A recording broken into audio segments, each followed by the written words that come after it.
কচু যেভাবে রান্না করা যায় না কেন খেতে কিন্তু অনেক বেশি আর কি মজা লাগে। তো এই বড় কচু হচ্ছে এবার দিয়ে আর কি দ্বিতীয়বার হচ্ছে রান্না করে খাওয়া হইলো। তো কয়েকদিন যাবত হচ্ছে রাতুলের বাবা রাতুলকে বলতেছিল হচ্ছে বাজার থেকে আর কি বড় একটা কচু এনো। তারপর আর কি আমাকে বললো যে কচু আনার পর হচ্ছে ইলিশ মাছ দিয়ে আর কি রান্না করো। তো এই কচু হচ্ছে আর কি ইলিশ মাছ বা চিংড়ি মাছ দিয়ে রান্না করলে কিন্তু খেতে ভীষণ মজা লাগে।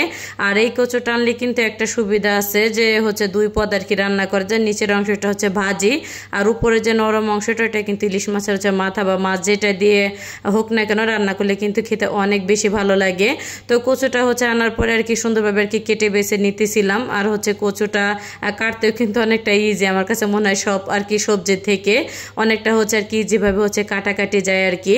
যাই হোক, আর এই তো উপরের অংশটা হচ্ছে সুন্দরভাবে আর কি ডুম ডুম করে কেটে নিতেছিলাম। আর হচ্ছে ভাজির জন্য আর কি নিচের শক্ত অংশটা হচ্ছে কেটে নিছি আমি। আর হচ্ছে এই তারিখে বাড়িতে যাওয়ার পরে হচ্ছে আর কি কচু শাক দিয়ে অনেক আর কি ভাত খাওয়া হয়েছে।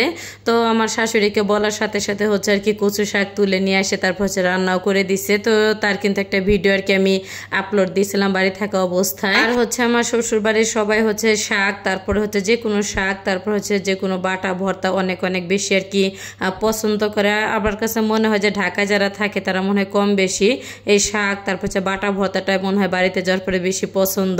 আবার হচ্ছে নদীর মাছটাও কিন্তু অনেক ভালো লাগে।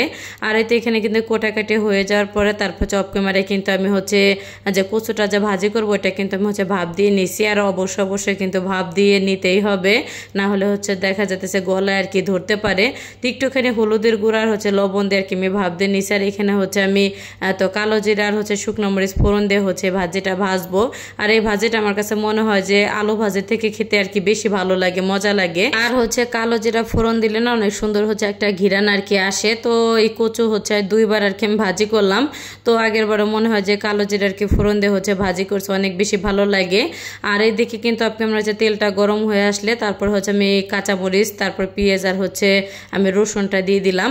আর হচ্ছে ভাপিয়ে রাখা যে কচুর যে নরম অংশটা ওটা হচ্ছে দিয়ে দিয়েছি। তো একটুখানি হচ্ছে সুন্দরভাবে নেড়ে চেড়ে মিশিয়েই তো আমি কিন্তু অফ ক্যামেরা হচ্ছে ডাল ঘুটনি দিয়ে আর কি সুন্দরভাবে আর কি আমি ঘুটে নিছি এটা। আর এই যে এখানে কিন্তু ছোট্ট একটা ইলিশ মাছ হচ্ছে ছোট ছোট করে কেটে সব ধরনের হচ্ছে মশলা দিয়ে আমি অফ ক্যামেরা আর কি রান্না করে নিছি। তারপরে যে কচুর ভিতরে দিয়ে দিলাম, এখন সুন্দরভাবে নেড়ে চেড়ে হচ্ছে আর কি আমি রান্না করে নেব একদম সুন্দরভাবে তেলটা উঠে আসা পর্যন্ত। আর এই কচুর হচ্ছে এই রান্নাটা খেতে এত এত বেশি মজা লাগে কি আর বলবো, অনেক বেশি ভালো লাগে। আমার বাসাতে সবাই অনেক অনেক বেশি পছন্দ করে।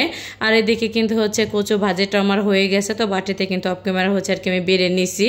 আর দেখতেও কিন্তু অনেকটা হচ্ছে সুন্দর লাগতেছে মাশাআল্লাহ। আর হচ্ছে এদিকে কিন্তু কচু দিয়ে যে আর কি ইলিশ মাছের যে তরকারিটা রান্না করতেছি এটাও কিন্তু হচ্ছে রান্নার কেমন শেষের দিকে। তো লাস্টে কিন্তু একটুখানি আর কি লেবু দিয়ে দিলাম যাতে হচ্ছে গলাটা আর কি না চুলকায়। আর হচ্ছে এই কচুতে তেমন হচ্ছে গলার চুলকায়ও না, তারপর হচ্ছে রিক্স আর কি নিলাম না। যাই হোক, আর এই তো লেবুটা হচ্ছে দেওয়ার পরে সুন্দরভাবে হচ্ছে নেড়ে চেড়ে মিশিয়ে তারপর হচ্ছে আর কি আমি বাটিতে বেড়ে নিছি। আর হচ্ছে তরকারিটা দেখতেও কিন্তু অনেকটা হচ্ছে লোভনীয় লাগতেছে। তো ঝটপট হচ্ছে দুই পদের আর কি তরকারিটা আমি রান্না করে নিলাম। তো ভিডিওটা আমি এইখানে শেষ করলাম। সবাই ভালো থাকবেন, আসসালামু আলাইকুম।